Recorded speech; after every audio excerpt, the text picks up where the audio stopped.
Class 10 তোমাদের একটা virtual class শুরু হলো physical and chemical properties of matter, যে 8 নম্বর যে চ্যাপ্টারটা তোমরা বলেছিলে যে পর্যায় সারণী চ্যাপ্টারটা একটু আলোচনা করে দিলে ভালো হয়, যেহেতু তোমাদের এগুলো হয়তো পড়াও হয়ে গেছে, নিশ্চয়ই পড়া হয়ে গেছে কারণ এতদিন পরে। তো ঠিক আছে, আমি একটুখানি আলোচনা করে দিই এই চ্যাপ্টারগুলো। দেখো, আমাদের মনুষ্য সৃষ্ট এবং প্রাকৃতিক যে মৌল তার সংখ্যা হচ্ছে 118। কিন্তু তুমি এই 118টা মৌল তাদের আলাদা আলাদা ভাবে ধর্ম, বৌদ্ধ ধর্ম, রাসায়নিক ধর্ম, এগুলো কি মনে রাখতে পারবে? পারা সম্ভব নয়। তো এটা সম্ভব নয় বলেই বিজ্ঞানীরা কি করেছিলেন, JW ডোবে রাইনার, সার্তাকুয়া, সাকুরতোয়া, নিউল্যান্ডস, লোথার মায়ার, মেন্ডেলিক্স প্রভৃতি বিজ্ঞানীরা কি করেছিলেন, যে মৌলগুলোকে তাদের ভৌত এবং রাসায়নিক ধর্ম অনুযায়ী পর্যায় সারণীতে বিন্যস্ত করেছে। ব্যাপারটা কি পর্যায় সারণী? ব্যাপারটা হচ্ছে যে এই যে এতগুলো মৌল, এই মৌলগুলোকে এমন ভাবে সাজানো হবে যে তোমরা নিশ্চয়ই বইতে দেখেছো পর্যায় সারণী বলতে কতগুলো একটা সারিবদ্ধ ব্যাপার, এটা সাজানো ব্যাপার। সাজানো ব্যাপারটা কি, যে মৌলের ধর্মগুলো পর্যায়ক্রমে পুনরাবৃত্ত হবে। অর্থাৎ তোমাদেরকে আমি একটু ফলো করতে বলছি, তোমরা একদম পেজ 98-এ যাবে, যে অর্থাৎ hydrogen, lithium, sodium, potassium, rubidium, caesium, অর্থাৎ তোমরা একদম গ্রুপ 1, যেটা লাল দিয়ে 1 দেওয়া আছে, গ্রুপ 1 আমি সব বুঝিয়ে দিচ্ছি, গ্রুপ 1টা ফলো করে দেখো। Hydrogen, lithium, sodium, potassium, rubidium, caesium, francium, এই যে মৌলগুলো, এর মধ্যে তুমি যদি ধরো মনে করো তুমি ফ্রান্সিয়ামের ধর্ম সম্বন্ধে জানতে চাও, কি কি তুমি ফ্রান্সিয়াম একটা কোনো কম্পাউন্ড থেকে ফ্রান্সিয়ামটা পেলে, বা তুমি সিজিয়ামটা পেলে, তুমি এইগুলোর সম্বন্ধে জানতে চাও, এদের কেমিক্যাল প্রপার্টিজ সম্বন্ধে জানতে চাও, তুমি যদি এর পারমাণবিক গঠন জেনে যাও তাহলেই কিন্তু তুমি এর ধর্ম বলতে পারবে। তার মানে নিশ্চয়ই এই ধর্মের সঙ্গে সাদৃশ্যযুক্ত আরো কিছু মৌল আছে যাদের সঙ্গে তুমি কোরিলেট করতে পারবে। সোজা কথা, যে মৌলের ধর্মগুলো পর্যায়ক্রমে, পর্যায়ক্রম মানে কি, একটা নির্দিষ্ট সময় অন্তর আবার ফিরে আসা, সেটাকে বলা হয় পর্যায়ক্রম। তাহলে পর্যায়ক্রমে পুনরাবৃত্ত হচ্ছে মানে আবার ফিরে আসছে। তাহলে হাইড্রোজেন, লিথিয়াম, সোডিয়াম, এগুলো কি একটা কতগুলো মৌলকে সাজিয়ে সাজিয়ে একটা মৌলর পর ওটা ফিরে আসছে। তাহলে এই যে ফিরে এলো, তাহলে এই ধর্মগুলো মানে ফিরে যেখানে আসছে সেখানে থাকা মৌলগুলোর ধর্ম একরকম। এটাই হচ্ছে পর্যায় সারণী। তো আমাদের বেশি কথা বলার দরকার নেই, প্রথমে আমরা যেটা বলবো যে ডোবেরাইনারের ত্রয়ী সূত্র। হ্যাঁ, এই ত্রয়ী সূত্রটা তোমাদের কিন্তু পরীক্ষায় দিয়েছিল। তো এই ত্রয়ী সূত্রটা কি? ত্রয়ী সূত্রটা বলছে যে মনে করো ধর্মের সাদৃশ্য আছে, মানে মোটামুটি সাদৃশ্য ধর্মযুক্ত এমন 3টে মৌলের মাঝের মৌল, মনে করো এই সোডিয়ামটা, এই মাঝের মৌলটির পারমাণবিক গুরুত্ব মোটামুটি ভাবে অপর দুটো মৌলের পারমাণবিক গুরুত্বের সমান। দেখো লিথিয়ামের পারমাণবিক গুরুত্ব 7। তোমরা জানো পারমাণবিক গুরুত্ব কিভাবে বার করে, বা ভর সংখ্যা কি, প্রোটন সংখ্যা প্লাস নিউট্রন সংখ্যা, তার থেকেই পারমাণবিক গুরুত্ব তোমরা জানতে পারছো। লিথিয়ামের ভর সংখ্যা 7, পটাশিয়ামের 39। তো এই দুটোকে তুমি যোগ করে 2 দিয়ে ভাগ করো, এর গড় করো, দেখো সোডিয়ামের পারমাণবিক গুরুত্ব বেরিয়ে যাবে। তাহলে এই যে এইভাবে 3টে করে মৌলগুলোকে একসঙ্গে করা হয়েছে, এটা কি বলা হয়? ত্রয়ী সূত্র। কিন্তু ত্রয়ী সূত্র কিন্তু কয়েকটি বিশেষ মৌল ছাড়া সমস্ত মৌলে প্রযোজ্য নয়। এরপরে বিজ্ঞানী সাকুরতোয়া কুণ্ডলী সূত্র এবং বিজ্ঞানী নিউল্যান্ডসের অষ্টক সূত্র প্রকাশ করে। আচ্ছা, এরপরে আসে কি, যেটা তোমরা এখন পড়ছো সেটা হচ্ছে মেন্ডেলিভস পর্যায় সারণী। এবার এই মেন্ডেলিভস পর্যায় সারণীতে প্রথমে মেন্ডেলিভ কি করেছিলেন, যে মৌলগুলোকে পারমাণবিক গুরুত্বের, এই যে মৌলগুলোকে ক্রমবর্ধমান পারমাণবিক গুরুত্বের ক্রম অনুযায়ী সাজানো হয়, এবং তাতে কি হচ্ছে পারমাণবিক ওজন, ঘনত্ব, গলনাঙ্ক, স্ফুটনাঙ্ক ইত্যাদি ধর্ম কে উনি দেখেছিলেন এবং পরীক্ষালব্ধ তথ্যের ভিত্তিতে পর্যায় সূত্র প্রকাশ করেন। আচ্ছা, এবার দেখো ম্যান্ডেলিফের পর্যায় সূত্রটাতে তাহলে কি বলছে, প্রথম যেটা প্রাথমিক পর্যায় সূত্র এবং তার থেকে যে পর্যায় সারণীটা তৈরি হয়েছিল সেই পর্যায় সারণীটা হচ্ছে তোমাদের পেজ 97 এ আছে। যেটা যেটা হচ্ছে কি, সেটা হচ্ছে তোমার পারমাণবিক গুরুত্ব নির্দেশ করা হয়েছিল, যে মৌলসমূহকে তাদের ভৌত এবং রাসায়নিক মৌলসমূহের ভৌত এবং রাসায়নিক ধর্মগুলি মৌলের ক্রমবর্ধমান পারমাণবিক গুরুত্বের ক্রম অনুযায়ী সাজানো হয়েছে। এবং মৌলগুলোকে এই পারমাণবিক গুরুত্বের ক্রম অনুযায়ী সাজানো হলে দেখা যাচ্ছে মৌলগুলোর ধর্ম একটা নির্দিষ্ট ব্যবধান বা পর্যায়ের পর পুনরাবৃত হয়। তাহলে এই যে মৌলের ধর্মগুলো একটা নির্দিষ্ট মানে একটা নির্দিষ্ট মৌলের পর আবার ফিরে আসছে, এই ব্যাপারটাকে বলা হয় কি পর্যায়ধর্মিতা। তাহলে মেন্ডেলিভ কি করেছিল, 63টা মৌলকে এইভাবে সাজাতে পেরেছিল, কিন্তু তখন কিন্তু নিষ্ক্রিয় গ্যাস আবিষ্কৃত হয়নি। তাহলে আমাদের মেন্ডেলিভের পর্যায় সূত্র যেটা হচ্ছে প্রথম যেটা, সেটা কিসের ভিত্তিতে করা হয়, পারমাণবিক গুরুত্বের ক্রম অনুসারে মৌলগুলোকে সাজানো হয় এবং তার ফলে মৌলগুলোর ধর্ম পর্যায়ক্রমে পুনরাবৃত হয়। কিন্তু এইভাবে সব মৌলকে সাজানো যায়নি, 63 মৌলকে সাজানো গেছিল, সমস্ত মৌল তখন আবিষ্কৃত হয়নি। তবে উনি আবিষ্কৃত না হওয়া মৌলগুলোর জন্য ফাঁকা জায়গা রাখা হয়েছিল এবং তখন কিন্তু জিরো গ্রুপ, এখন যেটা আমরা জিরো গ্রুপ পাই সেটা কিন্তু তখন ছিল।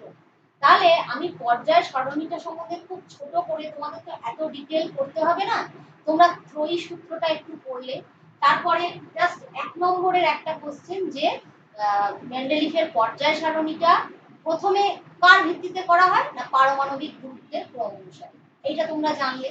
জাস্ট এখানে ছোট ছোট করে পড়ছো, আর একটা কি মনে রাখছো সব সময়, এটা মনে রাখার ইয়ে, যে পর্যায় সারণীটা তুমি কেন পড়ছো। এটা হচ্ছে পর্যায় সারণীটা তুমি পড়ছো মৌলগুলোর ধর্ম সম্বন্ধে জানার জন্য। তোমার 118টা মৌল আছে, তুমি 118 রকম ধর্ম করতে পারবে না। তাহলে তুমি যদি কতগুলো সিরিজ করে নিতে পারো যে এই সিরিজে থাকা 7টা মৌল রাসায়নিক ভৌত ধর্ম একরকম, তাহলে আমি এই মৌলটা পেলাম, তাহলে এই মৌলটার এই এই ধর্ম পাওয়া যাচ্ছে, তাহলে এর ইলেকট্রনিক কনফিগারেশন এটা হতে পারে। তুমি একটা রিঅ্যাকশন করেছো, তুমি একটা রিঅ্যাকশনে একটা কিছু পেলে, তাহলে তুমি তার প্রপার্টিজ স্টাডি করলে, করে তুমি দেখলে কোন জায়গাতে কোন সিরিজে সেটা ফিট করছে, এই সিরিজে ফিট করবে, তাহলে এই সিরিজের মতোই এর ধর্ম, তাহলে এর ইলেকট্রনিক কনফিগারেশন এইরকম। তাহলে এইখানেই হচ্ছে তোমার কি পর্যায় সারণীর অ্যাপ্লিকেশন, তাহলে এটা কিন্তু ভালো করে জানতে হবে। এছাড়া আরেকটা কি, যে মেন্ডেলিভ তাহলে প্রথমে পারমাণবিক গুরুত্বের ক্রম অনুযায়ী সাজান এবং তাতে কিন্তু অনেকগুলো প্রবলেম আসে। প্রথম কথা কি, 63টা মৌল সাজানো গেছিল, বাকিগুলো সম্ভব হয়নি, তখনও কিন্তু নিষ্ক্রিয় মৌল আবিষ্কৃত হয়নি। তারপরে কি, তারপরে হচ্ছে যে মৌলগুলোকে পারমাণবিক গুরুত্ব অনুযায়ী সাজানো হলেও কোনো কোনো ক্ষেত্রে পারমাণবিক ওজন অপেক্ষা ভৌত এবং রাসায়নিক ধর্মের পর্যায়বৃত্ততাকে অধিক গুরুত্ব দেওয়া হয়। যেমন মনে করো আমি এখানে লিখেছি এই যে আর্গন, আর্গন দেখো 39.94 আর পটাশিয়াম হচ্ছে 39.1, তার মধ্যে আরো আর্গনের পারমাণবিক গুরুত্ব কিন্তু বেশি, কিন্তু তাকে কিন্তু পটাশিয়ামের আগে স্থান দেওয়া হয়। তোমরা 97 পাতার যে ছবিটা আছে সেখানে দেখো, খুঁজে দেখো পটাশিয়ামের আগে কিন্তু আর্গন আছে। তাহলে এখানে কি ভৌত এবং রাসায়নিক ধর্মের পর্যায়বৃত্ততাকে এখানে গুরুত্ব দেওয়া হয়েছে। এছাড়াও কোবাল্ট নিকেলের ব্যাপারটাও দিয়েছে। অর্থাৎ তুমি কিন্তু পুরোপুরি একটা রুল তৈরি করতে পারছো না, এর কারণ আছে। এর কারণটা কি, এর কারণটা আমি পরে বলছি। আচ্ছা, এরপরে দেখো আরেকটা বলি, যে এই যে তোমরা 97 পেজের, তোমরা কিন্তু পেজটা খুলে যখন আমি পড়াচ্ছি একটু পেজটা খুলে দেখে পড়বে যে প্রত্যেকটা গ্রুপকেই কতগুলো সাব গ্রুপে ভাগ করা হয়েছে। Group 1 AB, group 2 AB, group 3 AB, এরকম ভাবে কতগুলো সাব গ্রুপে ভাগ করা হয়েছে। তাহলে এবার এই জায়গাটা তোমরা একটু দেখে নিচ্ছ। এরপরে আমি যেটা মেন জিনিস সেটাতে চলে যাচ্ছি, যে এই যে আমার পর্যায় সারণীটা তৈরি হলো এবং মৌলকে কিছু মৌলকে আমি ধর্ম অনুযায়ী সাজাতে পারলাম, কিন্তু আমার এটা রিজেক্টেড হলো। কেন আমার রিজেক্টেড হলো? তার কারণ তোমরা জানো, যেমন আমি একটা ছোট্ট এক্সাম্পল বলি, যেমন মনে করো ক্লোরিন, আমি এখানে লিখছি না কিন্তু একটু মুখে শুনে নাও। যেমন ক্লোরিনের ভর সংখ্যা কি হতে পারে? 35 হতে পারে, 36 হতে পারে, 37 হতে পারে, 35 হতে পারে আর 37 হতে পারে। তাহলে ক্লোরিন কিন্তু দুটো ভ্যারাইটি হতে পারে। বা মনে করো কার্বন, কার্বন 12 হয়, কার্বন 13 হয়, কার্বন 14 হয়। তাহলে এই যে কার্বন বা ক্লোরিন, তাহলে ক্লোরিনের পারমাণবিক গুরুত্ব 35, তুমি এক জায়গায় তাকে রাখলে। আবার 37 যেখানে, সেখানে কি তুমি ক্লোরিনকে রাখবে না অন্য কাউকে রাখবে? তাহলে এই ধরনের প্রবলেম গুলো চলে আসছে পারমাণবিক গুরুত্বের জন্য। অর্থাৎ পারমাণবিক যেহেতু যেহেতু প্রত্যেকটা মৌলের, প্রত্যেকটা নয়, কিছু কিছু মৌলের আইসোটোপ আছে। আইসোটোপ মানে কি? তাদের ভর সংখ্যাটা আলাদা, প্রোটন সংখ্যা একই কিন্তু ভর সংখ্যা আলাদা। তো আইসোটোপ থাকার জন্য ওর পজিশনটাকে তো তুমি ফিক্স করতে পারছো না। যে ক্লোরিন, ক্লোরিন যে গ্রুপ 7 এই বিলং করবে, ক্লোরিনের অবস্থানটা যে গ্রুপ 7 এ তে, সেটা কিন্তু তুমি ডেফিনিট বলতে পারছো না। কারণ ক্লোরিনের দুটো আইসোটোপ আছে, একটা হচ্ছে 35 আর একটা হচ্ছে 37। আবার কার্বনের ক্ষেত্রেও একই ব্যাপার। তো এই প্রবলেমগুলোর জন্য যেটা বলা হচ্ছে যে পারমাণবিক গুরুত্ব কিন্তু মৌলের মূলগত ধর্ম নিয়ন্ত্রণ করে না। তাহলে মৌলের মূলগত ধর্ম নিয়ন্ত্রণ কে করে? মৌলের মূলগত ধর্ম নিয়ন্ত্রণ করে তার পারমাণবিক ক্রমাঙ্ক। কার্বনের পারমাণবিক ক্রমাঙ্ক 6, ক্লোরিনের পারমাণবিক ক্রমাঙ্ক 17। 17 বললেই কিন্তু তুমি বুঝবে ক্লোরিন, 6 বললেই তুমি বুঝবে কার্বন। তাহলে পারমাণবিক ক্রমাঙ্কটা, দুটো মৌলের পারমাণবিক ক্রমাঙ্ক কখনো এক হতে পারে না। তোমরা আইসোটোপ পড়ার সময় এটা নিশ্চয়ই জেনেছো যে পারমাণবিক ক্রমাঙ্কই তাহলে মৌলের মূলগত ধর্ম। দুটো আলাদা মৌলের পারমাণবিক ক্রমাঙ্ক কখনোই এক হয় না। তাহলে এটা আমরা জানলাম। তাহলে সেই জন্যই তুমি যদি পারমাণবিক ক্রমাঙ্কের ক্রম অনুসারে মৌলগুলোকে সাজাও, তাহলে সেই সিরিজটা বা সেই যে সজ্জাটা, সেটা অনেক বেশি গ্রহণযোগ্য হবে। তার মানে পারমাণবিক ক্রমাঙ্কের ক্রম অনুযায়ী সাজানো মানে প্রোটন সংখ্যাও যা, ইলেকট্রন সংখ্যাও তা। তার মানে তুমি বলতে পারো তুমি মৌলগুলোকে ইলেকট্রন বিন্যাসের উপরে ভিত্তি করে তুমি সাজিয়েছো। তার মানে ইলেকট্রন বিন্যাসের পর্যায়ক্রমিক পুনরাবৃত্তির জন্যই তাদের রাসায়নিক ধর্ম পর্যায়ক্রমে পুনরাবৃত্ত হয়। ব্যাপারটা কি বুঝতে পারলে? আচ্ছা, তাহলে আবার বলি ব্যাপারটা কি বললাম, যে মৌলের পারমাণবিক, মৌলের ইলেকট্রন বিন্যাস তার পর্যায়ক্রমিক পুনরাবৃত্তির জন্যই তাদের রাসায়নিক ধর্ম পুনরাবৃত্ত হচ্ছে। তাহলে তুমি কি করছো? তাহলে নতুন যে সংশোধিত মেন্ডেলিফের যে পর্যায় সূত্র, যেটা নিলস বোর এই ইলেকট্রন বিন্যাসের উপরে এই পর্যায় সারণী রচনা করেন, এবং এতে কি হচ্ছে, ক্রমবর্ধমান পারমাণবিক ক্রমাঙ্কের ক্রমাঙ্ক, মানে ক্রমাঙ্ক অনুযায়ী মৌলগুলোকে সাজানো। ঠিক আছে? তাহলে মাস নাম্বার নয়, অ্যাটমিক নাম্বার। অ্যাটমিক নাম্বার বা ইলেকট্রনিক ইনক্রিজিং যে ইলেকট্রন কাউন্ট বা ইলেকট্রনিক কনফিগারেশনের উপরে ডিপেন্ড করে তুমি কি করছো, এলিমেন্টস গুলোকে অ্যারেঞ্জ করছো। হ্যাঁ, তাহলে এই ব্যাপারটা এবার আমি কিভাবে বলবো যে মৌলগুলোকে তাদের ক্রমবর্ধমান পারমাণবিক ক্রমাঙ্ক অনুযায়ী সাজালে তাহলে মৌলগুলোর রাসায়নিক ধর্ম পর্যায়ক্রমে নির্দিষ্ট ক্রমে পরিবর্তিত হয় এবং নির্দিষ্ট ব্যবধানের পর ধর্মের পুনরাবৃত্তি হয়। এবার কি তোমরা নিশ্চয়ই এবার 98 পেজের সিরিজটায় যাও, 98 পেজের পর্যায় সারণীটাতে যাও। কি করা হচ্ছে, যে একই ধর্ম বিশিষ্ট, সদৃশ্য ধর্ম বিশিষ্ট মৌলগুলোকে উল্লম্বভাবে সাজানো হচ্ছে। তাহলে জিনিসটা কি রকম, যে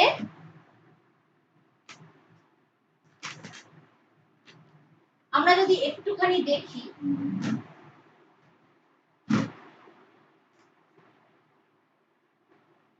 আমরা যদি একটুখানি ব্যাপারটা একটু বুঝি,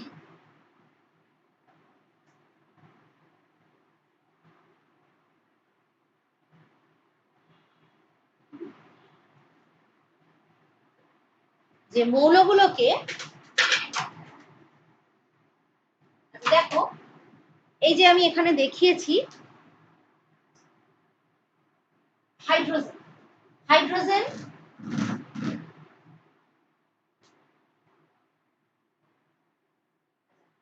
হাইড্রোজেন লিথিয়াম সোডিয়াম পটাশিয়াম তোমরা বই ফলো করবে hydrogen lithium sodium potassium rubidium caesium francium এই যে মৌলগুলোকে তুমি উল্লম্বভাবে সাজিয়েছো তো সিরিজটা এমন ভাবে সাজানো হচ্ছে যে উল্লম্বভাবে সাজিয়ে রাখা যে মৌলগুলো সেগুলোতে রাসায়নিক ধর্মের পুনরাবৃত্তি ঘটে এবং এইভাবে উল্লম্বভাবে সাজানোর ফলে কতগুলো তুমি এরকম করে পর পর পর পর উল্লম্বভাবে মৌলগুলোকে সাজাচ্ছ সব সমধর্মযুক্ত মৌল তাহলে সাজানোর ফলে কতগুলো অনুভূমিক লাইন তৈরি হচ্ছে এই অনুভূমিক লাইনগুলোকে কি বলা হচ্ছে এগুলোকে বলা হচ্ছে পর্যায় বা পিরিয়ডস তাহলে মৌল একই ধর্ম বিশিষ্ট মৌলগুলোকে তুমি কিভাবে উল্লম্বভাবে সাজাচ্ছ এই উল্লম্বভাবে সাজানোর এই যে সিরিজগুলো এগুলোকে আমি কি বলছি এগুলোকে আমি বলছি গ্রুপস এই এই ভার্টিক্যাল যে অ্যারেঞ্জমেন্টটা সেটা হচ্ছে গ্রুপস সেম গ্রুপে যে এলিমেন্টস গুলো থাকছে তাদের প্রপার্টিজ সেম এইভাবে সাজানোর ফলে কতগুলো কি হচ্ছে কতগুলো হরাইজন্টাল কতগুলো লাইনস তৈরি হচ্ছে তাহলে এই হরাইজন্টাল লাইনস গুলোকে কি বলা হচ্ছে এইগুলোকে বলা হচ্ছে পর্যায় এবার তোমাদের যেটা বলা দরকার যে গ্রুপটা কিভাবে আমি অ্যারেঞ্জ করব আর গ্রুপ কেন ধর্ম পুনরাবৃত্তি ঘটছে কেন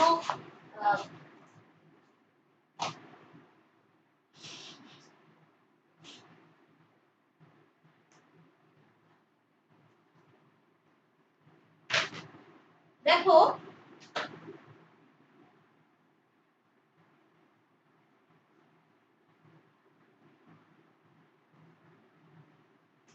যে কোনো একটা মৌল থেকে আমি শুরু করলাম হাইড্রোজেন হাইড্রোজেনে কি আছে একটাই কোন কক্ষে আছে কে কক্ষে আছে কে কক্ষে একটাই তো কে কক্ষের ধারণ ক্ষমতা কত কে কক্ষের ধারণ ক্ষমতা 2 ঠিক আছে তো আমার হিলিয়ামে গিয়ে কি হলো ইলেকট্রন হয়ে গেল দুটো কে কক্ষের ধারণ ক্ষমতা কমপ্লিট এরপর কিন্তু কে কক্ষে আর ইলেকট্রন ঢুকতে পারবে তো আমার ছবিটা কি রকম হচ্ছে ছবিটা হচ্ছে আমার এই রকম আমি প্লাসটা পরে করব আমি আবার জিনিসটা বোঝাবো তো আমার কে কক্ষে প্রথমে একটা ইলেকট্রন ঢুকেছিল হাইড্রোজেনের জন্য হিলিয়ামের জন্য আমি একটা ইলেকট্রন আরো এটা হচ্ছে আমার n = 1 প্রথম কক্ষ মানে হচ্ছে প্রিন্সিপাল কোয়ান্টাম নাম্বার সেটা হচ্ছে 1 হলো এইবার যখন আমি দ্বিতীয় কক্ষে যাচ্ছি এবার আমি যাচ্ছি লিথিয়াম আমি তোমাদের আরো পরিষ্কারভাবে বোঝাবো এটা একটু ছোট্ট করে বোঝাচ্ছি যে এবার আমি গেলাম লিথিয়াম তো লিথিয়ামে আমার কি হচ্ছে দুটো ইলেকট্রন তো কে কক্ষে ঢুকেই আছে তারপরে একটা তাহলে এখানে আমার কি কক্ষ n l কক্ষ এখানে আমার ছিল n = 1 এখানে আমার n = 2 আচ্ছা তাহলে l এবার l কক্ষের ধারণ ক্ষমতা তোমরা কত জানো এটার এখানে যেমন কে কক্ষের ধারণ ক্ষমতা কত কে কক্ষের ধারণ ক্ষমতা হচ্ছে 2 2n² মানে এটা হচ্ছে 2 আবার l কক্ষের ধারণ ক্ষমতা কত l কক্ষের ধারণ ক্ষমতা হচ্ছে 8 তাহলে এটার ক্ষেত্রে কি হচ্ছে যে লিথিয়ামের ক্ষেত্রে তাহলে এই একটা ইলেকট্রন ঢুকলো লিথিয়াম একটা ইলেকট্রন ঢুকলো এবার লিথিয়ামের পর ওই n কিন্তু এখানে 2 এখানে কিন্তু সবকটাতেই n2 এবার আমি গেলাম বেরিলিয়াম এবার বেরিলিয়ামের ক্ষেত্রে কি হচ্ছে একটা ইলেকট্রন ঢুকেছিল আর একটা ঢুকলো বেরিলিয়ামের ক্ষেত্রে আরেকটা ইলেকট্রন ঢুকলো আচ্ছা এবার বোরনের ক্ষেত্রে কি হলো দুটো তো আছেই তার সঙ্গে আরেকটা ঢুকলো তাহলে তিনটে হ্যাঁ লিথিয়াম বেরিলিয়াম বোরন আচ্ছা এবার দেখো কার্বনের ক্ষেত্রে 2 এবার আরেকটা ঢুকলো 4 এবার তুমি ধরো নাইট্রোজেনের ক্ষেত্রে কি হলো 2 5 তাহলে আরেকটা ইলেকট্রন এবার অক্সিজেন দেখো অক্সিজেন হচ্ছে 2 6 হলো এবার দেখো ফ্লোরিন দেখো 2 7 7 হলো এবার লাস্ট যেটা দেখো নিয়ন, নিয়নের ক্ষেত্রে কি হলো 2 8, মানে এখানে 8টা হলো 1 2 3 4 5 6 7 8। তাহলে এই যে 8টা ইলেকট্রন ঢুকে গেল কে কক্ষে, কিন্তু এল কক্ষে কিন্তু আর ইলেকট্রন ঢুকবে না। তাহলে এইটা কি হচ্ছে যে এই যে হাইড্রোজেন থেকে লিথিয়াম, এটা কি হচ্ছে যে কক্ষটা চেঞ্জ হচ্ছে। তাহলে কিন্তু সর্ববহিস্থ কক্ষে ইলেকট্রনের সংখ্যাটা একই আছে। ভালো করে দেখো, হাইড্রোজেনের ক্ষেত্রে কিন্তু ইলেকট্রন একটা,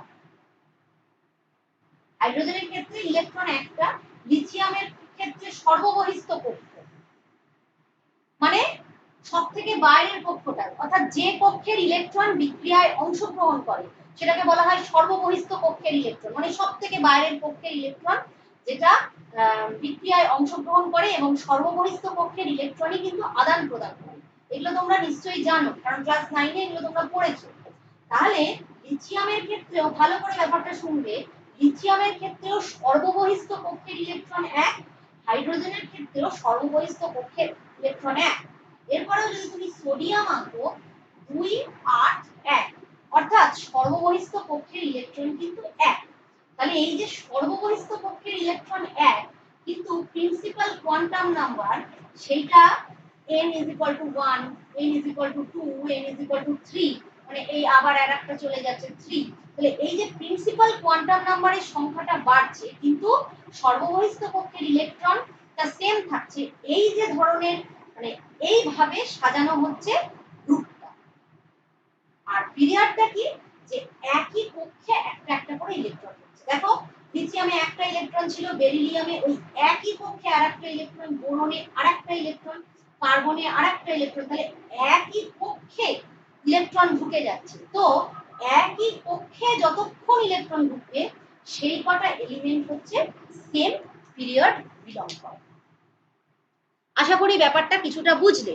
তো তোমাদের বইতে যা আছে আমি সেইভাবে বলি যে কোনো নির্দিষ্ট অনুভূমিক সারিতে অবস্থিত মৌলগুলিতে ইলেকট্রনের কক্ষপথের সংখ্যা একই থাকে। দেখো ইলেকট্রনের কক্ষপথের সংখ্যা কিন্তু একই, এখানে কিন্তু কক্ষপথের সংখ্যা মানে এই যে এন, এন নাম্বারটা এটাকে বলা হয় প্রিন্সিপাল কোয়ান্টাম নাম্বার, যে কক্ষপথের সংখ্যা।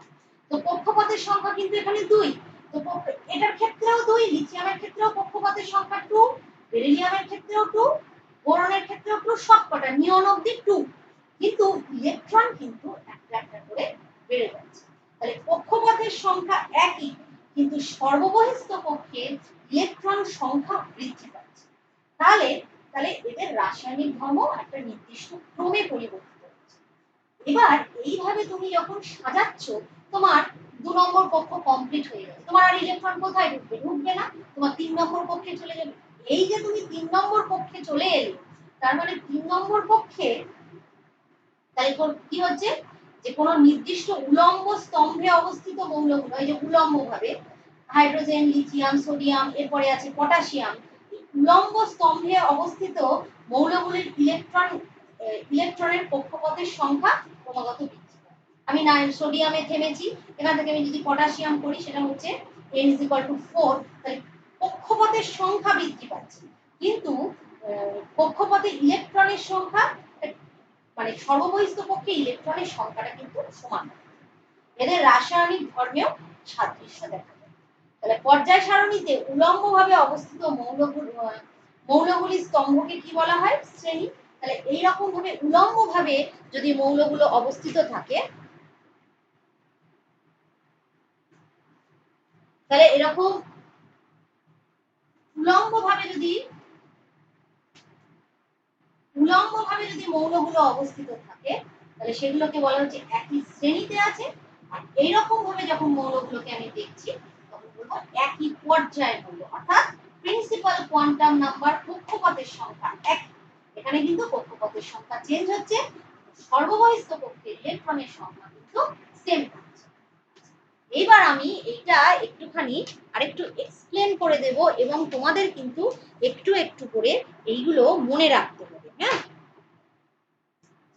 এবার বর্তমানে যে ক্ষুদ্র পর্যায় সারণী, যেটা তোমরা প্রথম যে 97 পেজে যেটা পেয়েছো, সেইটা কি 7টা পর্যায় 9টা শ্রেণী, গ্রুপ 1 থেকে গ্রুপ 8 আর গ্রুপ 0টা পাওয়া যাবে।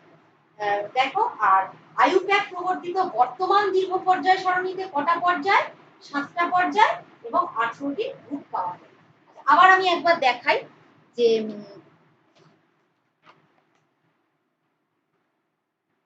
বর্তমান যেটা, দেখো বর্তমান যেটা পর্যায় সারণী, সেখানে কি আমার গ্রুপ কটা আছে? 1 থেকে 18 অবধি গ্রুপস আছে। 18 গ্রুপটা হচ্ছে নিষ্ক্রিয় মৌলের গ্রুপ। আর এখানে পিরিয়ডস কটা আছে? পিরিয়ডস আছে 7। ঠিক আছে, এটা হচ্ছে আধুনিক পর্যায় 18 অবধি গ্রুপস। হ্যাঁ, আবার যদি তুমি এমনি প্রচলিত যে পর্যায় সারণীটা দিয়ে বলতে চাও, তাহলে এখানে আমি বলবো গ্রুপস আছে 7টা। হ্যাঁ, এবং 0 গ্রুপ আছে এইভাবে আমাকে, আর এটা হচ্ছে 8টা, 8 গ্রুপ এইভাবে বলছি, যেগুলো হচ্ছে মাঝের যে মৌল। তো আমি ব্যাপারটা পুরোটাই বলছি, আবার তোমাদের আরেকটু ক্লিয়ারলি ব্যাপারটা বলছি।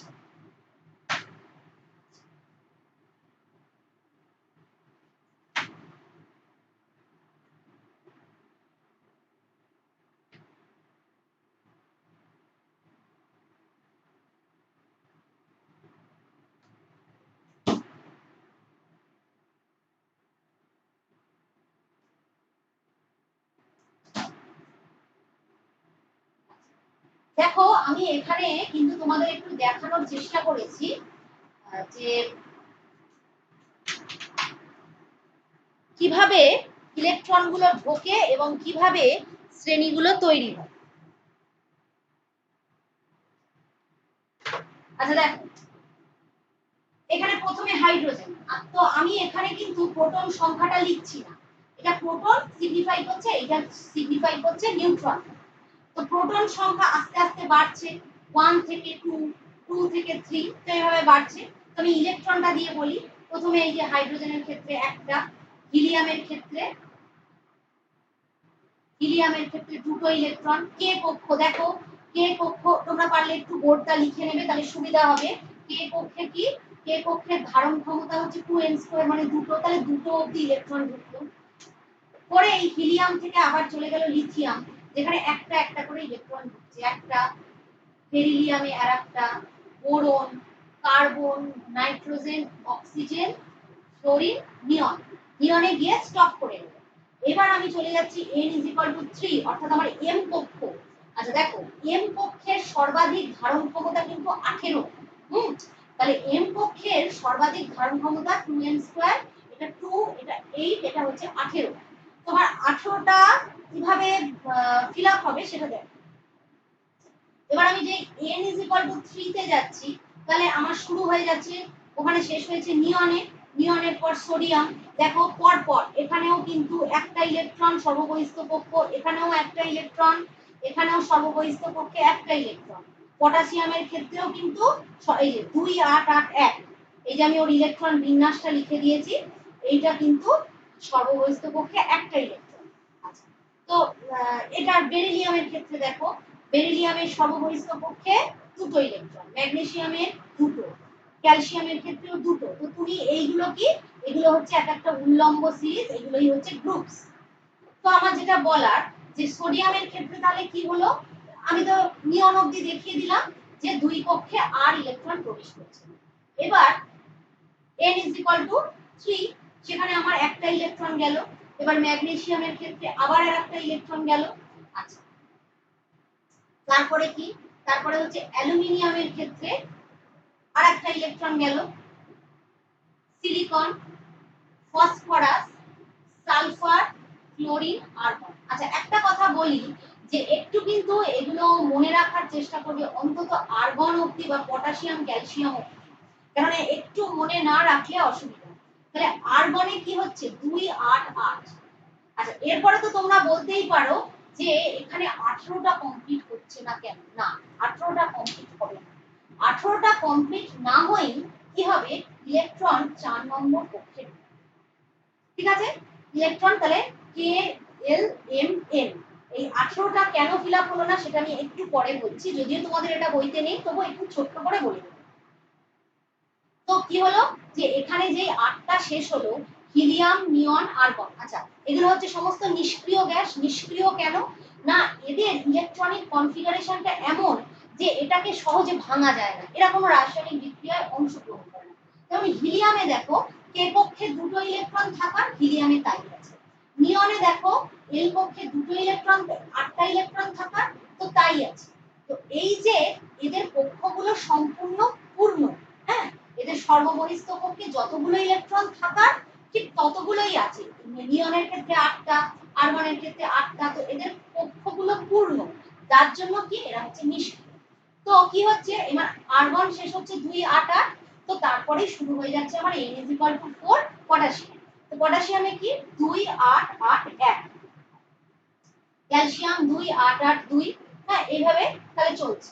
এবার দেখো তোমাদের বইতে দেখবে এইখানে গ্রুপ 3 এর পর গ্রুপ 4, গ্রুপ 4, গ্রুপ 4 না, পর্যায় 4 নম্বর পর্যায় এবং 5 নম্বর পর্যায়, তোমরা ডি ব্লক এলিমেন্টস এর জায়গাটা দেখো বইতে, পেজ 98 পেজটা খুলবে, যে 4 নম্বর পর্যায়ে ক্যালসিয়ামের পর থেকে স্ক্যান্ডিয়াম থেকে শুরু করে কপার অবধি বলা হচ্ছে কি এটা হচ্ছে সন্ধিগত মৌলের সিরিজ। ঠিক আছে, সন্ধিগত মৌলের সিরিজ এটাকে বলা হচ্ছে। তো কি ব্যাপারটা হচ্ছে যে তোমাদের একটুখানি একটু বলি যে কি দেখো প্রত্যেকটা কক্ষ, এই যে আমি লিখেছি কে কক্ষ, এল কক্ষ, এম কক্ষ, এন কক্ষ, প্রতিটা কক্ষের ইলেকট্রন ধারণের একটা ক্ষমতা থাকে এবং এই প্রতিটা কক্ষের কিছু উপকক্ষ থাকে।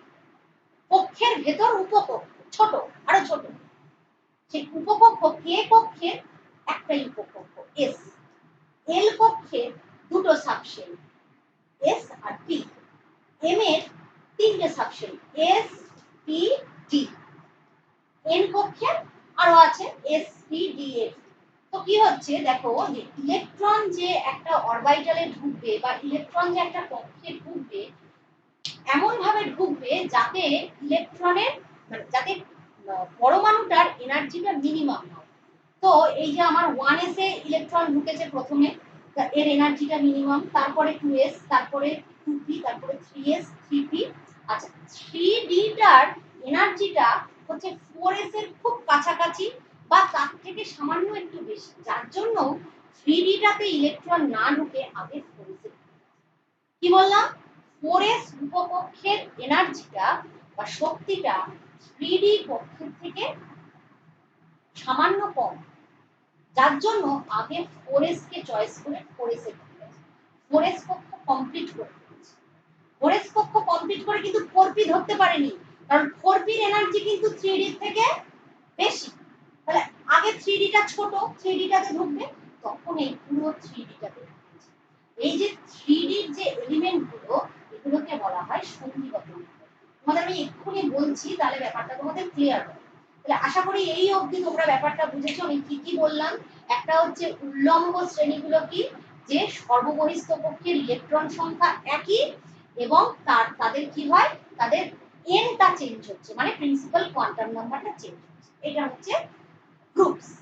পর্যায় কি, যে এইভাবে গ্রুপসে সাজালে কতগুলো অনুভূমিক শ্রেণী পাওয়া যাচ্ছে, সেটাতে কি হচ্ছে যে মৌলগুলোর সর্ববহিস্থ মানে প্রিন্সিপাল কোয়ান্টাম নাম্বারটা সেম। যেমন লিথিয়াম থেকে নিয়ন সবকটার principal quantum number n = 2, sodium থেকে আর্গন সব প্রিন্সিপাল কোয়ান্টাম নাম্বার n = 3।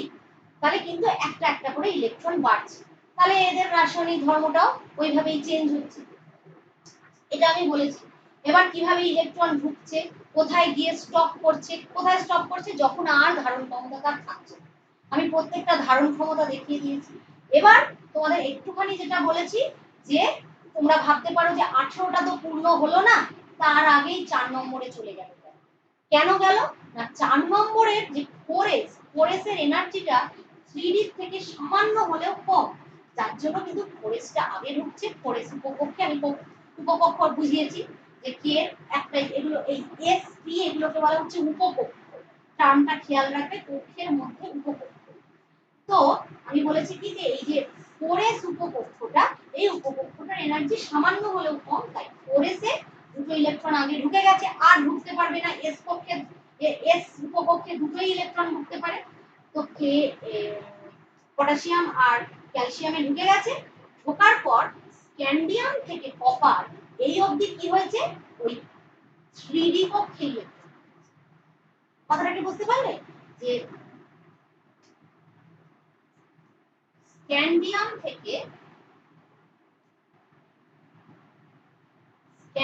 থেকে কপার 3d কক্ষে ইলেকট্রন ঢুকেছে, 3d 1 2 করে 10 অবধি ইলেকট্রন ঢুকেছে। যেই কমপ্লিট হয়ে গেছে অমনি 4d ওই যে গ্যালিয়াম, জার্মেনিয়াম, আর্সেনিক, হ্যাঁ, সেলেনিয়াম, ব্রোমিন, এগুলোতে আবার ইলেকট্রন ওই পি কক্ষে ঢুকেছে। তো তোমাদের এত দরকার নেই, মনে রাখবে এটাই, স্ক্যান্ডিয়াম থেকে কপার অবধি ডি কক্ষে ইলেকট্রন ঢুকেছে, এই জন্য এগুলোকে ডি ব্লক এলিমেন্টস বলে। এটা হলো, এগুলো আমার তাহলে বোঝানো। এইবার তোমাদের বইতে যেটা আছে সেটা আমরা একটুখানি বলি, সেটা হচ্ছে যে ক্ষার ধাতু। তাহলে ক্ষার ধাতু কোনগুলো? ক্ষার ধাতু হচ্ছে দীর্ঘ পর্যায় সারণীতে গ্রুপ 1 এ, গ্রুপ 1 বা মেন্ডেলিভের পর্যায় সারণীতে 1a তে যেগুলো, যেমন মনে করো আমি তাহলে কিভাবে ব্যাপারটা লিখতে পারি,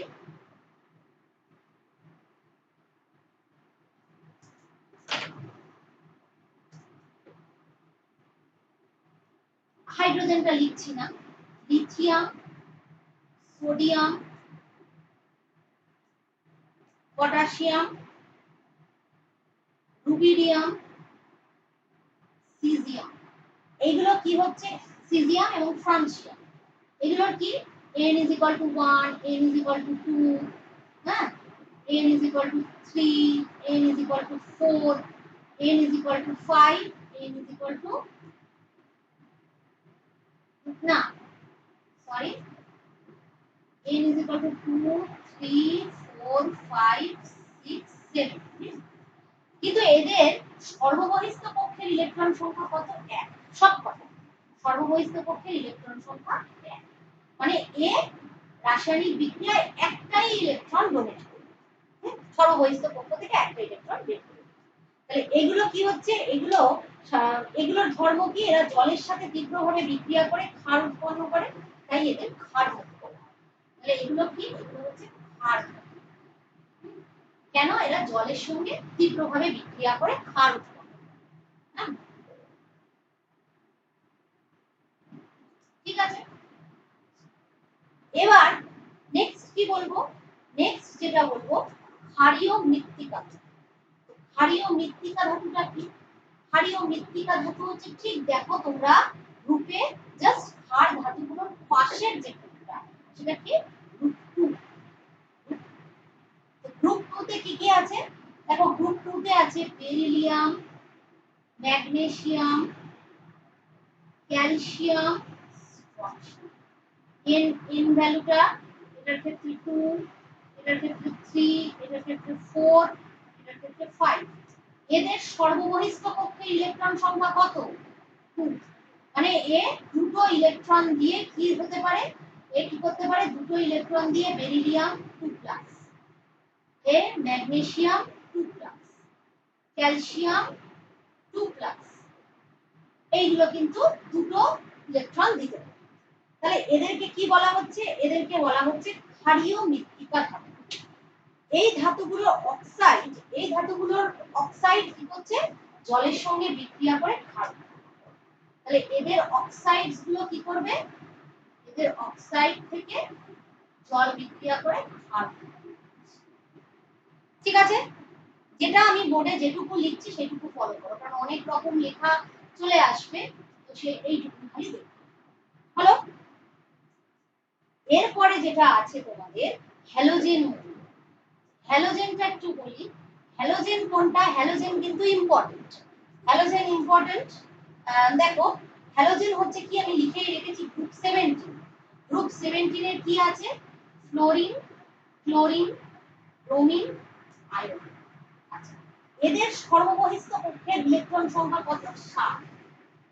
এদের সর্ববহিস্থ কক্ষের ইলেকট্রন সংখ্যা 7, কিন্তু এরা কিন্তু 7টা ইলেকট্রন ডোনেট করবে না, সেটা কিন্তু আবার অন্যরকম ব্যাপার আছে, সেটা আমি আবার পরে আলোচনা করব। এটার ক্ষেত্রে কি হবে, 7 মানে কি, ফ্লোরিনের পাশেই নিয়ন, তো তার মানে কি ফ্লোরিন যদি একটা ইলেকট্রন পেয়ে যায় তাহলে ও নিয়নের মতো গঠন পায়, তাহলে ও কি করবে, ও একটা ইলেকট্রন নিয়ে x মাইনাস, যেমন সোডিয়াম কি করেছিল, একটা ইলেকট্রন দিয়েছিল, দিয়ে Na+ হয়েছিল, কার মতো গঠন, নিয়নের মতো গঠন। কিন্তু ফ্লোরিন কি করছে, ফ্লোরিন একটা ইলেকট্রন নিয়ে কার মতো গঠন তৈরি করতে চাইছে, নিয়নের মতো গঠন। তাহলে এরা কিন্তু একটা করে ইলেকট্রন নেবে, ঠিক আছে, এরা অ্যানায়ন তৈরি করে, সোডিয়াম, পটাশিয়াম, রুবিডিয়াম, সিজিয়াম এরা ক্যাটায়নস তৈরি করবে, বেরিলিয়াম, ম্যাগনেসিয়াম, ক্যালসিয়াম এরা ক্যাটায়নস তৈরি করবে। কেন, এরা সহজে ইলেকট্রন দেবে, সোডিয়ামের গ্রুপ দেবে একটা করে ইলেকট্রন, বেরিলিয়ামের গ্রুপ দেবে দুটো করে ইলেকট্রন। কিন্তু ফ্লোরিন, ক্লোরিন, ব্রোমিন, আয়োডিন এই যে হ্যালোজেন গ্রুপগুলো, এরা কি করবে, এরা কিন্তু তোমার ইলেকট্রন ওইভাবে দেবে না, এরা একটা ইলেকট্রন নেবে, নিয়ে এরা সুস্থ হতে চাইবে, এটাকে বলা হচ্ছে হ্যালোজেন। এগুলোর কি ব্যাপার, এগুলো বলি যে এই মৌলগুলো দ্বারা উৎপন্ন লবণ সমুদ্রের জলে দ্রবীভূত অবস্থায় থাকে, এদেরকে সামুদ্রিক লবণ উৎপাদক বলা হয়। হয়ে গেল। এরপরে যেটা তোমাদের পড়াবো সেটা অল্পই একটু বলি, কারণ আমি আগে বললামই। আচ্ছা, তাহলে এরপরে যেটা আমি বলছি সেটা হচ্ছে নিষ্ক্রিয় গ্যাস বা নোবেল এলিমেন্টস। তো নোবেল এলিমেন্টস গুলো কি আছে দেখো, আমি লিখেওছি, ইনার্ট গ্যাস, যেগুলো কি হিলিয়াম, নিয়ন, আর্গন, ক্রিপ্টন, জেনন আর রেডন, ঠিক আছে। এই যে এই মৌলগুলোকে যে পরপর সাজানো হচ্ছে, এগুলো কি, এগুলো হচ্ছে নিষ্ক্রিয় মৌল। কেন এগুলোকে নিষ্ক্রিয় মৌল বলা হচ্ছে, কারণ এদেরকে নিষ্ক্রিয় মৌল বলা হচ্ছে কারণ এদের হচ্ছে কক্ষগুলো পরিপূর্ণ। তোমরা দেখবে বইতে এদের কক্ষ পরিপূর্ণ, যেমন হিলিয়ামের ক্ষেত্রে দুটো ইলেকট্রন থেকে এ পরিপূর্ণ, নিয়ন, আর্গন এদের ক্ষেত্রে কক্ষগুলো পরিপূর্ণ। আচ্ছা, আমি এদের কনফিগারেশন করছি না, কারণ যেহেতু তোমাদের এগুলো নেই, তো তোমরা খালি এইটুকুই জানো যে এদের সর্বপরিস্থ কক্ষে যা ইলেকট্রন থাকার এদের তাই আছে, সেই জন্যই এরা রাসায়নিকভাবে নিষ্ক্রিয়। এবং দীর্ঘ পর্যায় সারণীতে এদেরকে 18 নম্বর গ্রুপে বসানো হয়েছে, হ্যালোজেনকে বসানো হয়েছে 17 নম্বর গ্রুপে দীর্ঘ পর্যায় সারণীতে, আর ইনার্ট গ্যাসকে বসানো হয়েছে 18 নম্বর গ্রুপে। এবার বলবো সন্ধিগত মৌল। দেখো, সন্ধিগত মৌল সম্বন্ধে কিন্তু আমি বলে দিয়েছি, ডি ব্লক এলিমেন্টস কোনগুলো, হ্যাঁ, কোন গ্রুপগুলো হচ্ছে ফোর্থ পিরিয়ড আর ফিফথ পিরিয়ড। ফোর্থ পিরিয়ডে কি আছে, স্ক্যান্ডিয়াম থেকে কপার, এটা 9টা মৌল। এটার হচ্ছে কি ব্যাপার, এই অবধি ইলেকট্রনগুলো পূর্ণ হতে হবে, এই জন্য এগুলোকে বলা হচ্ছে সন্ধিগত মৌল।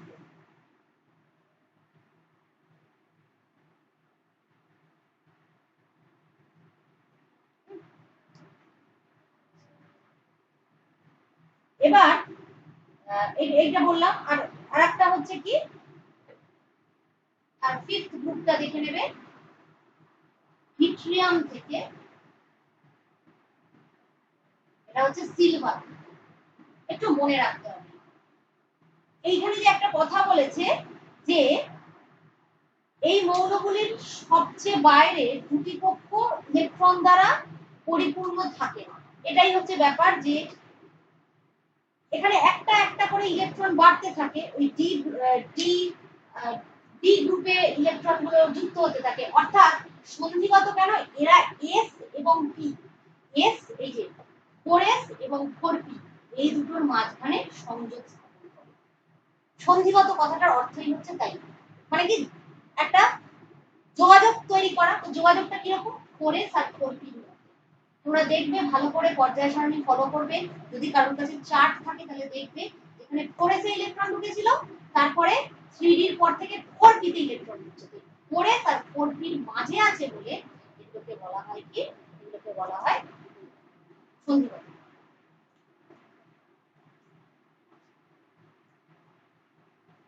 বা ট্রানজিশনাল এলিমেন্টস।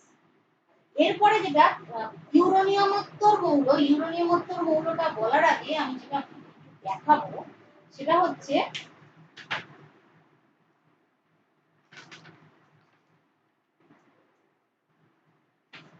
একটু ভালো করে দেখবে তোমাদের বইতে পেজ 98 এ তোমরা দেখো এফ ব্লকের বিরল মৃত্তিকা মৌল। তো এফ ব্লকের বিরল মৃত্তিকা মৌলটা তোমরা কোথায় পাচ্ছ? এফ ব্লকের বিরল মৃত্তিকা মৌলটা তোমরা পাচ্ছ পর্যায় নম্বর 6। সন্ধিগত পড়েছো কোথায়? এই যে দেখো সন্ধিগত, সন্ধিগত এই দুটোতে পড়েছো। Fourth fifth, fourth period fifth period, এগুলো হচ্ছে কি ট্রানজিশনাল এলিমেন্টস, মানে 4s আর 4p এর মধ্যে সংযোগ স্থাপন করছে। হ্যাঁ, 5s 5p এর মধ্যে সংযোগ স্থাপন করছে। তো সংযোগ স্থাপন করছে বলে এগুলোকে আমরা বলছি কি যে সন্ধিগত মৌল। এগুলোও তাই, কিন্তু এই যে এইটুকুন জায়গা, এই ভালো করে এইটুকুকে নজর করবে। এটা কি, এখানে দেখো লেখা আছে 57 to 71। তো এই যে জিনিসটা এফ ব্লকের বিরল মৃত্তিকা মৌল বলা হয় এদেরকে। এরা পিরিয়ড 6 এ বিলং করে, ল্যান্থেনাম থেকে লুটেশিয়াম। ল্যান্থেনাম হচ্ছে কত 57 থেকে লুটেশিয়াম, লুটেশিয়াম 71। হ্যাঁ, তাহলে এটা আমি লিখছি,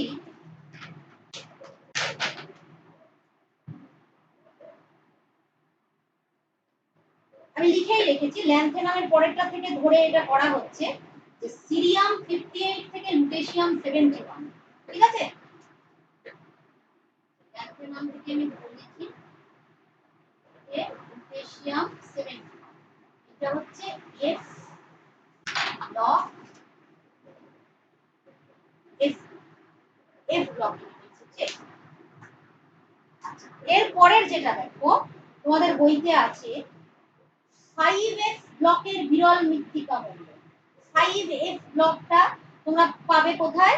পর্যায় নম্বর 7 এ দেখো অ্যাক্টিনিয়াম, ওই জায়গাটাতে কি আছে 89 থেকে 103, অর্থাৎ থোরিয়াম। এটা কিন্তু তোমাদের কোয়েশ্চেন আসে যে এফ ব্লক এলিমেন্টস কোনগুলো, তাদের রেঞ্জটা কি। হ্যাঁ, থোরিয়াম থেকে, এটা মনেও রাখতে হবে, থোরিয়াম থেকে লরেন্সিয়াম অবধি। হ্যাঁ, থোরিয়াম থেকে লরেন্সিয়াম অবধি হচ্ছে কি 5f ব্লক। হ্যাঁ, এটা ল্যান্থেনাম থেকে লুটেশিয়াম, এটা হচ্ছে 4f ব্লক এলিমেন্টস, এগুলোকে বলা হচ্ছে ল্যান্থানাইটস, আর এইগুলোকে বলা হচ্ছে অ্যাক্টিনাইটস। হ্যাঁ, অ্যাক্টিনাইটস ল্যান্থানাইটস আমি লিখে দিয়েছিলাম। আচ্ছা, এইটুকু আমার হলো।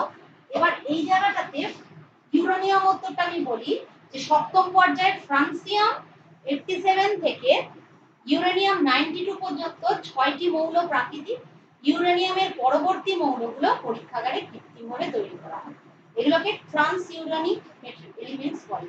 যেমন দেখে নাও তোমাদের ইয়েতে দেখে নাও নেপচুনিয়াম, প্লুটোনিয়াম, অ্যামারেসিয়াম, কুরিয়াম প্রভৃতি এই ধরনের মৌল।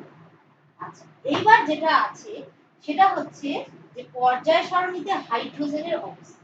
আচ্ছা দেখো হাইড্রোজেনটা কি, আমরা কি দেখি যে হাইড্রোজেনকে অনেক সময় কিরকম গ্রুপ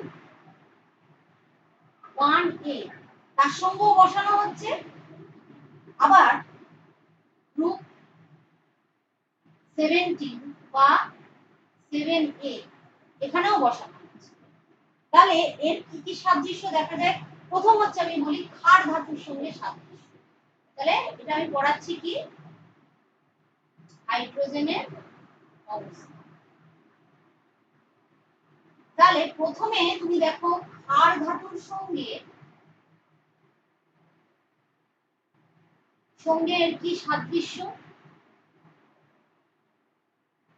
ক্ষার ধাতুর সঙ্গে সাদৃশ্য কি আছে?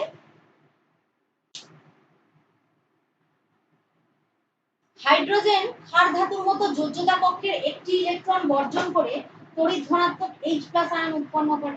মানে এই ব্যাপারটা কি? ব্যাপারটা হচ্ছে যে মনে করো যেমন একটা ক্ষার ধাতু, যে কোনো ক্ষার ধাতু, মনে করো সোডিয়াম। সোডিয়াম যেমন একটা ইলেকট্রনকে বর্জন করে Na+ তৈরি করে, তেমনি হাইড্রোজেনও একটা ইলেকট্রনকে বর্জন করে H+ তৈরি করছে, তাহলে তড়িৎ ঘন। আবার ক্ষার ধাতুর মতন এদেরও যোজ্যতা 1, হাইড্রোজেনেরও যোজ্যতা 1।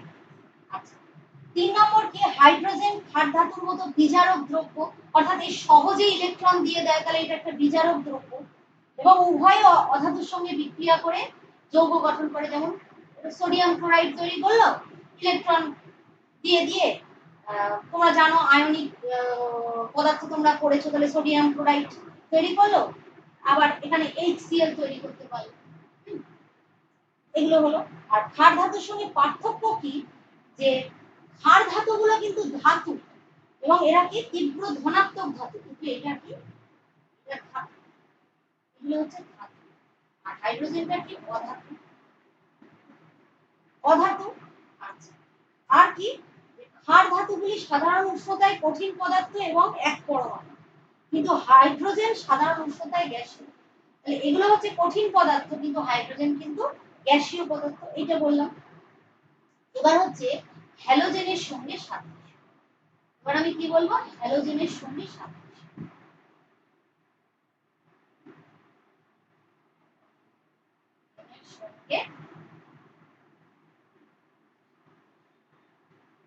ঠিক আছে, হ্যালোজেনের সঙ্গে সাদৃশ্য কি আছে, যেমন ফ্লোরিন ক্লোরিন গ্যাসীয় অধাতু এবং দ্বিপরমাণু। যেমন তুমি কি লিখতে পারো, এই লেখো তো দ্বিপরমাণু বলে, তো তুমি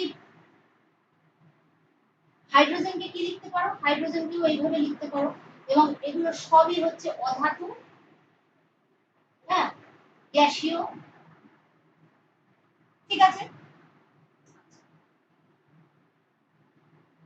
এবার ক্ষার ধাতুর সঙ্গে হ্যালোজেনের মৌলগুলোর বিক্রিয়ায় sodium chloride sodium bromide halide যৌগ উৎপন্ন করে। ক্ষার ধাতুর সঙ্গে হাইড্রোজেনেরও বিক্রিয়ায় সোডিয়াম হাইড্রাইড উৎপন্ন হয়।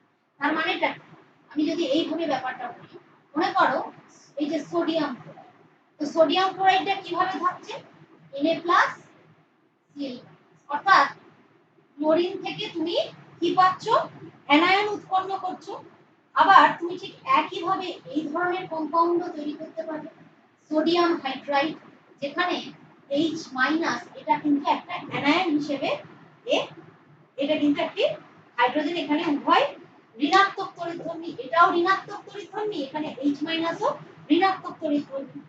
আচ্ছা, হাইড্রোজেনের একটি মাত্র কক্ষপথে একটি ইলেকট্রন থাকে, কিন্তু হ্যালোজেনের শেষ কক্ষে 7টি ইলেকট্রন। হাইড্রোজেনের কি, এটা হচ্ছে তোমার বৈসাদৃশ্য। হাইড্রোজেনের কি থাকে, সর্বস্থ কক্ষে একটা ইলেকট্রন, কিন্তু একটা হ্যালোজেন নাও, একটা ফ্লোরিন যদি নাও, একটা ফ্লোরিন যদি নাও, তার হচ্ছে 2, 7, সর্ববহিস্থ কক্ষে 7টা ইলেকট্রন। হাইড্রোজেন কিন্তু তীব্র বিজারক পদার্থ, কিন্তু হ্যালোজেন হচ্ছে তীব্র জারক পদার্থ। অর্থাৎ এ কি করছে, তীব্র বিজারক পদার্থ, হাইড্রোজেনটা তীব্র বিজারক পদার্থ হিসেবে কাজ করে, হ্যালোজেনটা তীব্র জারক পদার্থ হিসেবে কাজ করে। তাহলে হাইড্রোজেনকে 1 বা 17 কোথাও বসানোই যুক্তিযুক্ত নয়। এই আচরণের জন্য মেন্ডেলিভ হাইড্রোজেনকে দুষ্ট মৌল নামে অভিহিত করেন। এই জন্য পর্যায় সারণীতে হাইড্রোজেনের অবস্থান সুনির্দিষ্ট নয়। আচ্ছা, এর পরের পোরশনটা আমার নেক্সট ভিডিওতে আমি আপলোড করব। তো আমি খালি একটা জিনিস যেটা তোমাদের বইতে নেই কিন্তু তোমাদের জানা দরকার, সেটা আমি তোমাদেরকে একটু শিখিয়ে দিই। কি না, তোমাকে একটা মৌল দিব, সেই মৌলটার পারমাণবিক সংখ্যা দেওয়া আছে। মনে করো সেই মৌলটার পারমাণবিক সংখ্যা দেওয়া আছে 17। তোমাকে বললো একটা করাই 17, একটা করাই 12, 17 করাই একটা 12, আগে 12টা করাবো আর তারপরে 17।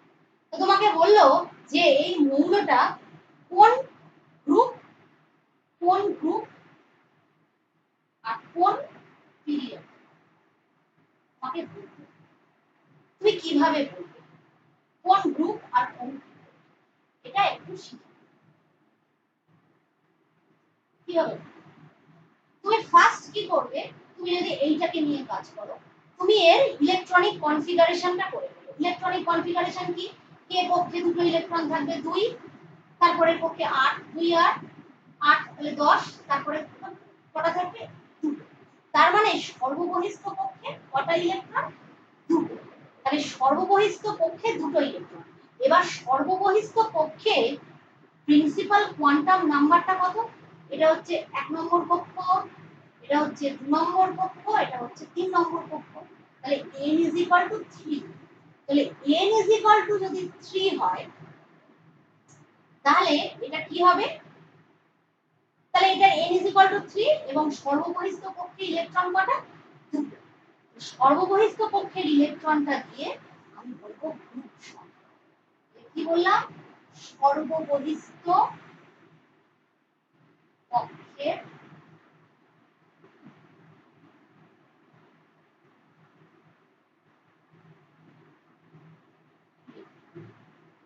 এটা দিয়ে আমি কি বলবো?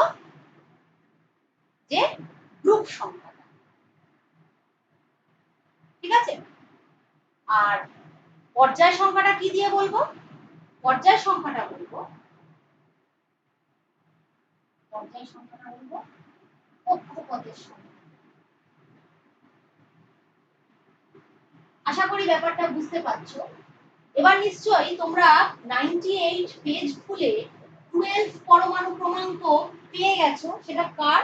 সেটা হচ্ছে ম্যাগনেসিয়াম। দেখো তাহলে ম্যাগনেসিয়ামের কি? ম্যাগনেসিয়াম কোন গ্রুপে? তাহলে দেখো ম্যাগনেসিয়াম কিন্তু গ্রুপ 2 তে এবং ম্যাগনেসিয়ামের পিরিয়ড সংখ্যা কত? 3। তার মানে সর্ববহিস্থ পক্ষের ইলেকট্রন দিয়ে তুমি গ্রুপ সংখ্যা বলতে পারলে, আর পিরিয়ড সংখ্যাটা কি দিয়ে বলবে? কক্ষপথের সংখ্যা দিয়ে তুমি পিরিয়ড নাম্বারটাকে ক্যালকুলেট করতে পারবে। কিন্তু এখানে একটা ব্যাপার আছে, কিন্তু যদি আমি এইটা করি তাহলে এটার ক্ষেত্রেও আমার গ্রুপ সংখ্যা কি হচ্ছে? এটার ক্ষেত্রেও আমার 2 8 7। তাহলে এটার ক্ষেত্রে আমার গ্রুপটা কি হবে?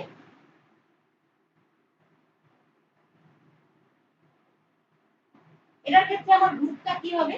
গ্রুপটাই বা কি হবে আর পিরিয়ডটাই বা কি হবে? আগে আমি পিরিয়ডটা বলি। পিরিয়ডটা কি? পিরিয়ডটা তো আমি বলবো যে কক্ষপথের সংখ্যা। এখানেও কক্ষপথের সংখ্যা কি? 3। 1 2 3। তাহলে 3 নম্বর। তাহলে পিরিয়ড হচ্ছে থার্ড পিরিয়ড। তাহলে এখানে আমি পেলাম কি? এটাকে পেলাম আমি থার্ড পিরিয়ড। এবার গ্রুপের সংখ্যাটা যখন বলতে হবে একটা নিয়ম আছে। নিয়মটা কি? যে একটা বা দুটো ইলেকট্রন যদি সর্ববহিস্থ কক্ষে থাকে, এটা লিখে নিতে পারো যে একটি বা দুটি ইলেকট্রন যদি সর্ববহিস্থ কক্ষে থাকে সেক্ষেত্রে সেই সংখ্যাটা দিয়েই আমি গ্রুপ নাম্বারটা বলবো। আশা করি কথাটা বুঝতে পারলে। যে সর্ববহিস্থ কক্ষে যদি একটা বা দুটো ইলেকট্রন থাকে তাহলে সেই সংখ্যাটা দিয়েই আমি গ্রুপ নাম্বারটা বলবো। কিন্তু ইলেকট্রন সংখ্যা যদি 2 এর অধিক হয়, 2 এর বেশি হয়, যেমন এখানে কত? এখানে হচ্ছে 7। সর্ববহিস্থ কক্ষের ইলেকট্রন সংখ্যা 7। সেক্ষেত্রে আমি কি করব? 10 যোগ করে গ্রুপ নাম্বারটা বলবো আধুনিক পর্যায় সারণীর জন্য। তাহলে আমার এখানে আধুনিক পর্যায় সারণীতে গ্রুপ নাম্বার হলো 17 আর পিরিয়ড হলো 3rd। এর থেকে কিন্তু আমি এলিমেন্টটাকে বসাতে পারি যে এই এলিমেন্টটা আমার এই দেওয়া এলিমেন্টটা এই x এলিমেন্টটা এ গ্রুপ নাম্বার 17 বিলং করে এবং period number 3rd period belong করে। কখন? যখন ইলেকট্রন সংখ্যা 2 এর বেশি, তখন কি হচ্ছে? 10 যোগ হচ্ছে। এইভাবে কিন্তু তোমরা অনেকগুলোই করতে পারো। তোমরা কিন্তু এইভাবে আরো আরো করতে পারো। ঠিক আছে? তাহলে এগুলো তোমাদের যেমন ধরো আমি তোমাদের দিতে পারি, তোমাদের আমি কয়েকটা করতে দিতে পারি। মনে করো x আমি দিলাম 30। একটা দিতে পারি x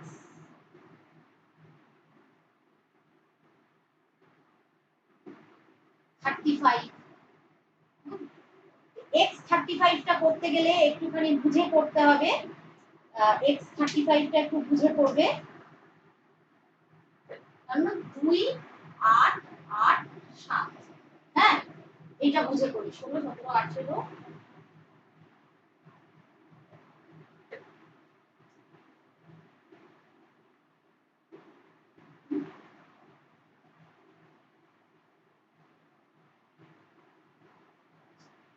তাহলে এইগুলো তোমরা করবে।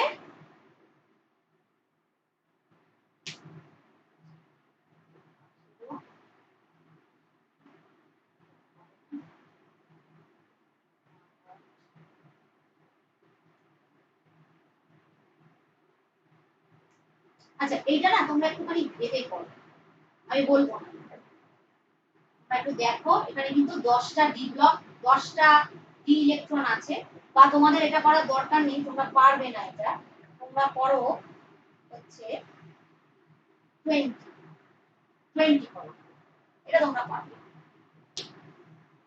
এটা তোমরা পারবে একদম ডাইরেক্ট করতে পারবে, এটা কোনো প্রবলেম নেই।